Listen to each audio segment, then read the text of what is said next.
Buenos días. El día de hoy me acompaña Mauricio Sandoval, el cual estudia finanzas.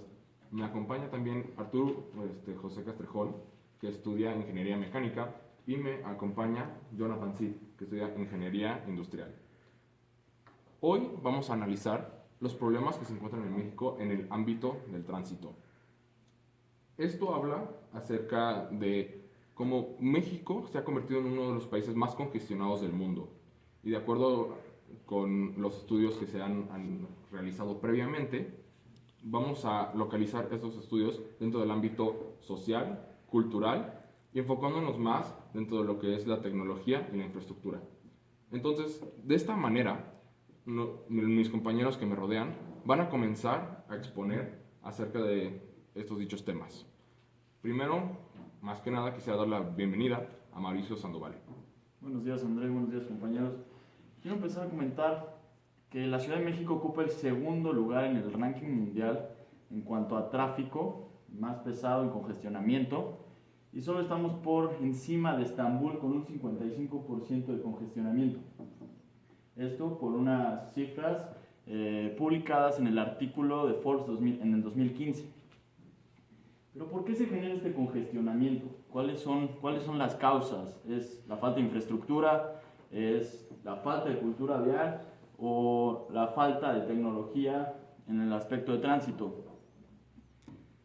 Quiero enfocarme en la falta de cultura vial, que si lo vemos de la manera antropológica, la cultura vial es la forma de moverse, es la forma de pensar, vivir y moverse en un espacio delimitado dentro de una sociedad. Por lo que si decimos que la falta de cultura es un término erróneo, porque la cultura vial está ahí, no es ni más ni menos, está ahí, pero lo que falta es modelarla, lo que es lo que no se ha hecho en México. ¿Cómo se piensa modelar esta cultura vial? Bueno, aquí quiero expresar mi propuesta, que sería el implementar normas, leyes y consecuencias que en realidad se lleven a cabo. No que solamente estén en un papel y se queden ahí, sino que se apliquen en la vida diaria de los mexicanos. Aquí quiero citar a la teoría de Theodor Skinner, que se basa en el condicionamiento operante. Esto consiste en que debe de haber ciertos estímulos, en realidad negativos, para que el mexicano vaya viendo por dónde tiene que ir, cuáles son las medidas necesarias y señalamientos que tiene que ir siguiendo para una manera más eficaz de moverse. Y esto puede disminuir el congestionamiento. ¿En qué me refiero a leyes? ¿Por qué leyes? Porque en otros países como en Estados Unidos, lo voy a comparar ahorita con Estados Unidos, voy a hacer un ejemplo fácil, que es la expedición de licencias. En México, para expedir una licencia, necesitas ir a la oficina, pagas tu permiso, haces un examen teórico en el cual te dan 10 preguntitas, las cuales ya estudiaste porque te dan un librito antes de pasar, entonces no hay forma de reprobarlo y ya sales feliz con tu licencia. Mientras que en Estados Unidos, para expedir una licencia, necesitas leer el manual de manejo. Después tienes que pasar un examen teórico y después hacer un examen de manejo práctico en el cual se incluyen habilidades de manejo y de estacionamiento. Y por último, pasar un examen de vista. Un examen que a lo mejor parece de más, pero si no ves, ¿cómo vas a manejar?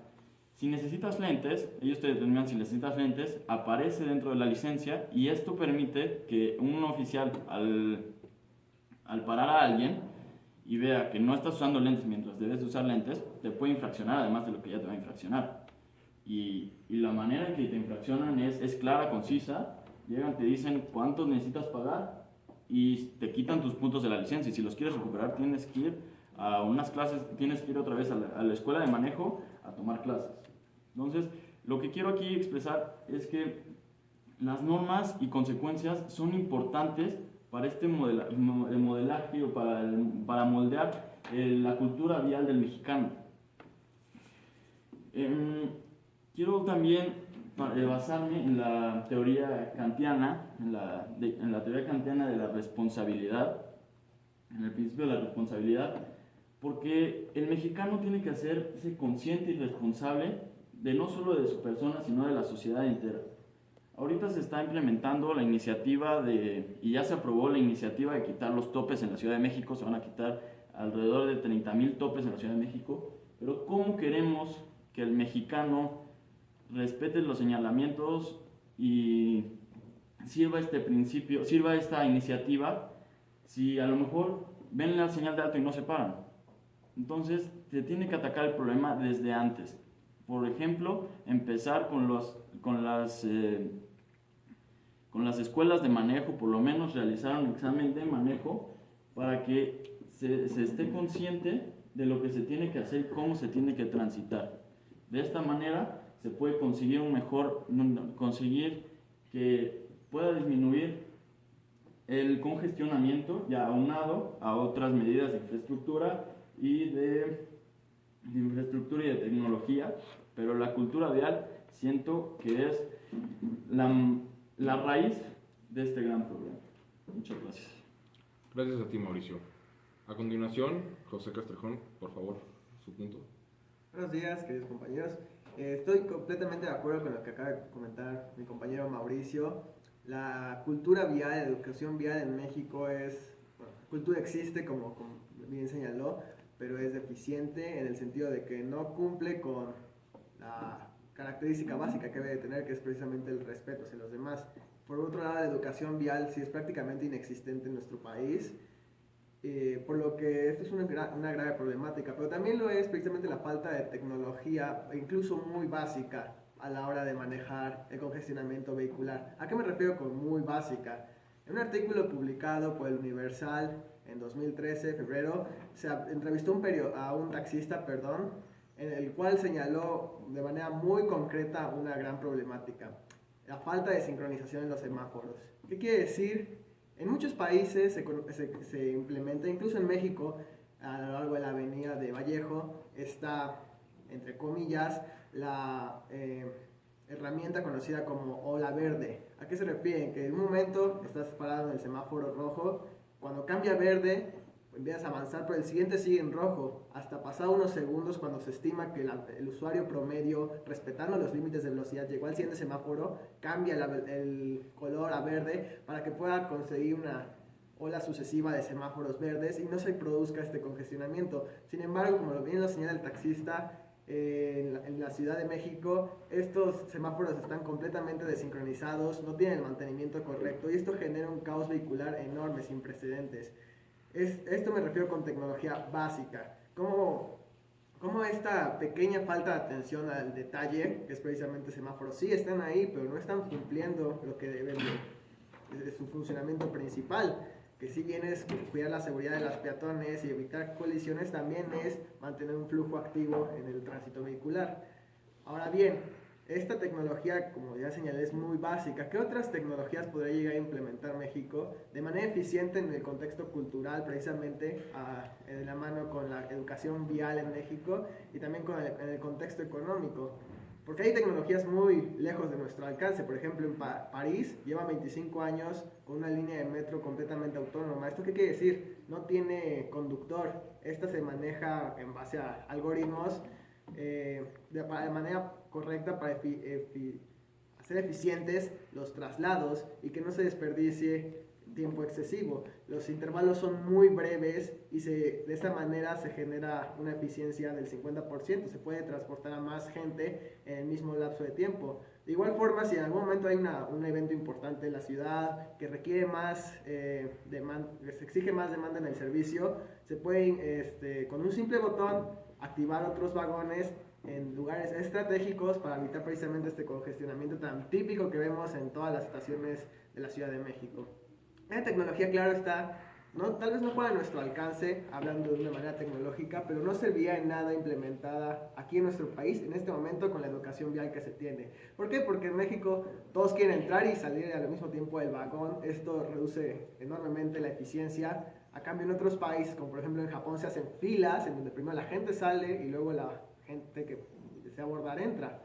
Esto es una parte muy, muy importante. Así que, de igual forma, las tecnologías que se tienen que implementar tienen que ser primero, ahorita básicas, pero esto no quiere decir que sean poco eficientes o que no vayan a marcar una diferencia. Sincronizando los semáforos no requiere nada de inversión, simplemente administración correcta y se produciría un cambio enorme. ¿Qué otras tecnologías se podrían implementar? Pues bien, ya hemos visto que recientemente con el nuevo reglamento de tránsito se establecieron cámaras para vigilar los límites de velocidad, ¿no? Que no fueran violados por parte de los conductores.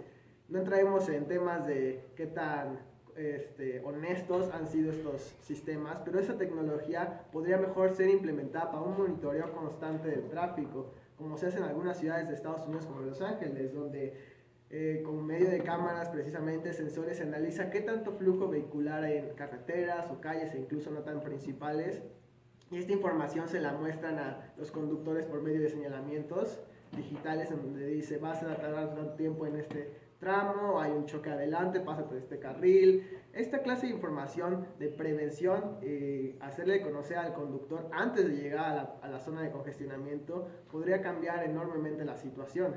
Igual esta tecnología podría aplicarse, es una propuesta muy interesante, a los semáforos para que no estén programados de una manera muy estricta de 20 segundos verde, 15 segundos rojo, por ejemplo, sino que sean dinámicos y estén en función de qué tanto tránsito está circulando en las calles. Si ven que el tráfico ya está llegando hasta la siguiente intersección, este semáforo tiene que cambiar. Si se mantiene en rojo, esa intersección va a ser un caos y va a ser un círculo vicioso. De igual forma, hay algo muy interesante que se conoce como el tráfico fantasma, que es un fenómeno muy, muy peculiar. Todo el mundo lo ha pasado. Va manejando, está el tráfico y seguro se pregunta, hay un choque al frente, algo pasó y pasas del tráfico y no hay nada. No había absolutamente nada, solo ibas lento y de repente de la nada avanzaste rápido. ¿A qué se debe esto? Bueno, precisamente, supongamos que viene en un carril, para simplificarlo, van los carros normales, transitando de manera cotidiana, y por alguna razón se cruza la gallina el camino, por así decirlo, un conductor se frena tantito y avanza, pero el siguiente, por el tiempo de reacción humano, y precisamente tal vez estaba distraído, frena un poquito más fuerte. Entonces lo que produce es como una onda que se va agravando cada vez. El de atrás va a frenar más y más y más y más hasta que va a llegar el momento en el que un carro va a ser alto total, y ya de ahí es lo que se conoce el tráfico fantasma. Precisamente no hay nada tapando el flujo. Sin embargo, este constante freno producido por los humanos es lo que produce este congestionamiento vehicular. Esto va muy de la mano con precisamente mejorar los funcionamientos de las escuelas de manejo y precisamente las instancias que otorgan las licencias. Es una cuestión básica de mantener la distancia mínima y no estar presionándole al frente, porque si se frena, tú te vas a frenar de manera drástica, excesiva, y vas a producir un tráfico que tú no lo vas a sentir, no lo vas a ver, pero precisamente atrás se va a producir como una onda, un efecto dominó que va a ir creciendo de manera importante. Así que una de las propuestas todavía es muy lejana a nuestro país, pero es lo que deberíamos aspirar a llegar. Se habla precisamente de carros interconectados o los carros autónomos. Estos son precisamente más tecnológicos y reducen el margen de error que tiene el humano. Por ejemplo, no solo reducirían la probabilidad de accidentes, lo cual ya se ha comprobado, y hay carros autónomos por parte de Google, por parte de la compañía Tesla, circulando en Estados Unidos, y se ha comprobado que reducen en un enorme porcentaje el riesgo de colisiones. Pero no solo esto, precisamente estos carros podrían desplazarse entre ellos a una distancia constante y velocidad constante. ¿Esto qué quiere decir? Que precisamente si uno se frena, el carro de atrás no va a frenar excesivamente como lo hacemos los humanos y no va a producir este efecto de tráfico fantasma. Esta es una tecnología así bien un poco lejana, pero en realidad no lo es tanto, y estoy convencido de que en México podría llegarse a implementar, pero para llegar primero a ese punto hay que empezar por lo básico, que es precisamente los semáforos, sincronizarlos de manera correcta, añadirle una tecnología nueva como es precisamente esto de que sean dinámicos su tiempo, sus intervalos, y esto podrá generar un cambio que no se pueden imaginar. Con una acción tan sencilla, el cambio sería enorme. No requiere casi nada de inversión, la tecnología ya está, se está usando para otras cosas, pero ahí está. Solo un nuevo rediseño, una nueva reimplementación podría tener un cambio enorme. Muchas gracias. Muchas gracias, José. Por último, quisiéramos que tú, Jonathan, presentaras tu propuesta acerca de este tema. Claro que sí, muchas gracias Andrei, y buenos días compañeros. Bueno, yo quiero hablar de algo que complementa lo que han dicho mis compañeros y que no se puede omitir cuando se habla de vialidad en México. Esto es el transporte público. ¿Por qué es tan importante el transporte público cuando se habla de vialidad? Bueno, porque este tipo de transporte representa el 78.5% de todos los viajes que se realizan diariamente en el área metropolitana. Esto de acuerdo a una encuesta que se realizó por el INEGI en el 2007. Pero también el transporte público presenta unas problemáticas muy importantes en la ciudad. Primero que nada, la infraestructura de la ciudad. Durante las últimas décadas, la infraestructura de la ciudad se ha basado para eficientizar el transporte del automóvil particular, por lo cual la implementación de un transporte público como el metro, el metrobús y demás se vuelve un poco complicado. También tenemos que considerar la enorme población que habita en la ciudad y la cual únicamente está aumentando y aumentando año con año. Además de que la mayor parte de la gente usa el transporte a la misma hora, lo cual genera las horas pico, donde el caos vehicular es todavía mayor. Y el otro punto que quiero mencionar de la problemática del transporte público es la falta de información actualizada, ya que de acuerdo a lo que dice Gabriela Alarcón, directora de Investigación en Desarrollo Urbano del Instituto Mexicano para la Competitividad, desde el 2007 no se ha realizado otro estudio de origen-destino, otra encuesta que realizó en ese año el INEGI. De hecho, por eso la cifra que mencioné fue de ese año, porque ese es el estudio más reciente que se tiene. Tomando en cuenta este mismo estudio, me gustaría mencionar que el transporte público más común que se usa es el microbús, el cual representa el 44.5% de todo el transporte en la ciudad. Ahora bien, el microbús es el transporte más usado, pero también es uno de los más deficientes. Primero que nada, porque este se administra con concesiones individuales. ¿Qué significa esto? Esto significa que una persona solicita al gobierno el permiso para poder manejar uno de estos transportes. Sin embargo, las ganancias que tienen los microbuseros son las que ellos generan en su ruta, lo que significa que tienen un incentivo económico perverso. Esto quiere decir que las personas intentan ganar la mayor cantidad de dinero posible y no se enfocan tanto en tener un servicio de calidad y eficiente. Esto va desde que cuando dos microbuses están en la misma ruta, compiten para llegar primero a la estación y recoger a las personas. También, a veces los microbuses no salen de su estación hasta que están completamente llenos y hasta sobresaturados para tener una mayor ganancia. No solo esto, sino que también a veces dejan de funcionar en horas que no son horas pico para que tenga mayor ganancia, e incluso hasta a veces son muy inseguros estos transportes también por la gran cantidad de gente que transita en ellos. Otro problema que presentan los microbuses es que en junio de este año se encontró que habían circulando en el Estado de México 502 microbuses con concesiones falsas. Esto significa que están funcionando pero no están registrados ante el gobierno, lo cual hace todavía más difícil poder hacerlos eficiente y controlar todo el transporte, que en vez de trabajar como una sola red en toda la ciudad, trabajan como cada ruta haciendo lo que ellos quieren para tener la mayor ganancia. Ahora, otro aspecto importante es el transporte multimodal en México. La verdad casi no hay mucha infraestructura para esto, ya que por ejemplo, en las estaciones donde se cambian de transporte de diferentes modos, las estaciones en primera son un caos por lo mismo de que los transportes se esperan a estar completamente llenos y no respetan los horarios. De hecho, no existen los horarios para las salidas y llegadas fijos a los lugares. También porque en este tipo de lugares hay muchos vendedores ambulantes y todo esto crea un caos que al mismo tiempo atrae más inseguridad a este tipo de lugares. De hecho, un estudio realizado por la Encuesta Nacional de Victimización y Percepción sobre la Seguridad Pública indica que en el Estado de México el 17% de los usuarios que hacen